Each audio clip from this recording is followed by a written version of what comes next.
আসসালামু আলাইকুম। দেশ এবং দেশের বাইরে থেকে যারা আমার এই ভিডিওটি দেখছেন, কৃষি কথা ইউটিউব চ্যানেল থেকে জানাই আন্তরিক শুভেচ্ছা অভিনন্দন। শুরু করছে আজকের প্রতিবেদন। সঙ্গে আছে আমি এরশাদ সাইদ। আজ আমরা পাবনা জেলার সুজানগর থানার ছোট্ট একটি গ্রাম চরদুলাই।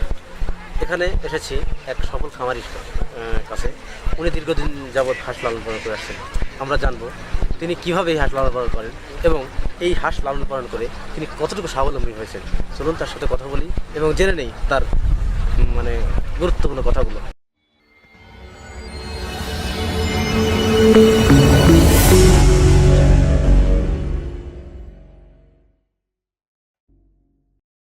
আসসালামু আলাইকুম ভাই, আপনি তো নুর ইসলাম। আপনি এখানে মোট কতগুলো হাঁস আছে? 1900। তো 1900 হাঁস। আপনি এই এই হাঁস পালনের অভিজ্ঞতা কতদিন? আপনি হাঁস পালন করার আগে কি করতেন? হাঁস পালন করার আগে ব্যবসা করতাম।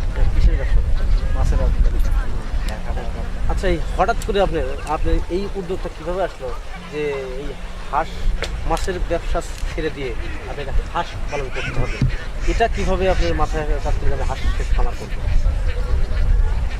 হাঁসের খামার মনে করেন যে আশেপাশে আরও 2-4টি হয়েছিল। এবারে মনে করেন যে লাভের সুবিধা দেখে আমি চাইলে যে হাঁস আপনি প্রথম কতটি হাঁস দিয়ে শুরু করছেন? প্রথম আমার 400 হাঁস। প্রিয় দর্শক, আমাদের এই নুর ইসলাম খামারি ভাই, উনি সর্বপ্রথম 400 হাঁস দিয়ে খামারটা শুরু করছেন। এখন তার খামারে 1900 হাঁস আছে। উনি আচ্ছা ভাই, আপনি এই 1900 হাঁস খামার করছেন, এই খামার করতে আপনি কীভাবে বা আপনার এই খামারটা শুরু করার পিছনে আরও কি কারো অবদান আছে? এবং না, আপনি নিজের প্রতি কি এটা করছেন?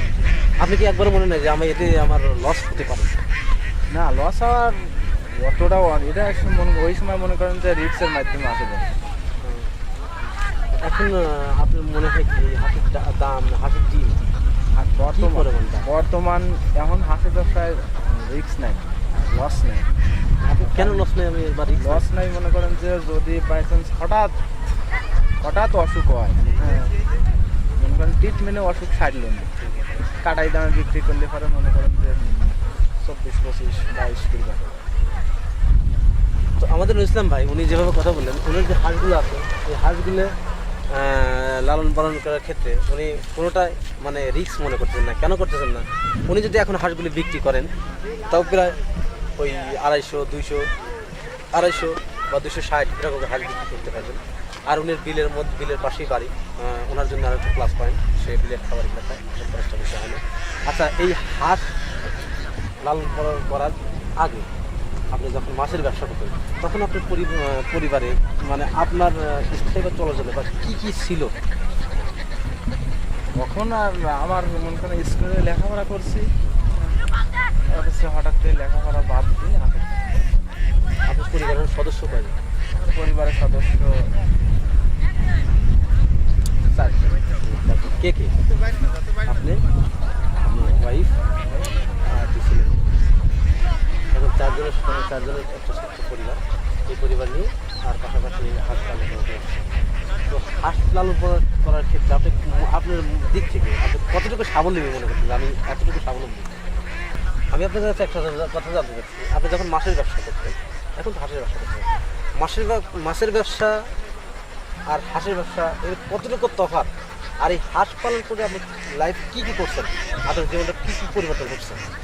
মাছের ব্যবসার মনে করেন যে লোকজন বেশি লাগে, শ্রম বেশি লাগে। হাঁসের ব্যবসা মনে করেন যে 2জন লোক থাকলে পরে আর আমি সাথে থাকতে পারে সমস্যা নেই। তখন আপনি মনে করছেন যে এই হাঁসের লালন পালন করে আপনি এখন মাছের ব্যবসাটাই তো অনেকটা স্বাবলম্বী। হ্যাঁ, আপনি কি মনে করেন?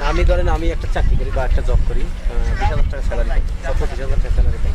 সেক্ষেত্রে আমি যদি চাকরিটা ছেড়ে দিয়ে একটা 2,000 হাঁস নিয়ে খামার করি, সেই খামারটায় আমার কতটুকু লাভবান দেবে বা লাভবান হবে? আপনার 2000 হাঁস যদি ঠিক মতন লালন পালন করতে পারেন তাহলে আপনার খরচ 5-7 দিয়ে সম্পূর্ণ খরচ বাদ দিয়ে আপনার 70-80 টাকা গড় প্রতি মাসে 70-80 প্রিয় দর্শক, আমাদের ভাই নুরুল ইসলাম ভাই উনি ওনার অভিজ্ঞতা থেকে যেভাবে বললেন, হাঁস পালন করে আজ উনিও স্বাবলম্বী।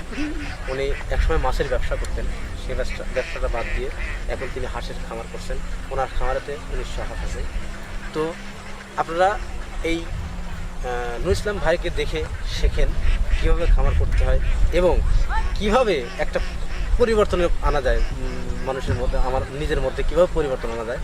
তো এই পরিবর্তনটা কীভাবে আনবেন আপনারা নুরুল ইসলাম ভাইকে দেখেন এবং শেখেন। আর আমার ভিডিওটা যদি ভালো লাগে তো অবশ্যই আমার ভিডিওতে লাইক, কমেন্ট, শেয়ার, সাবস্ক্রাইব করুন। ধন্যবাদ।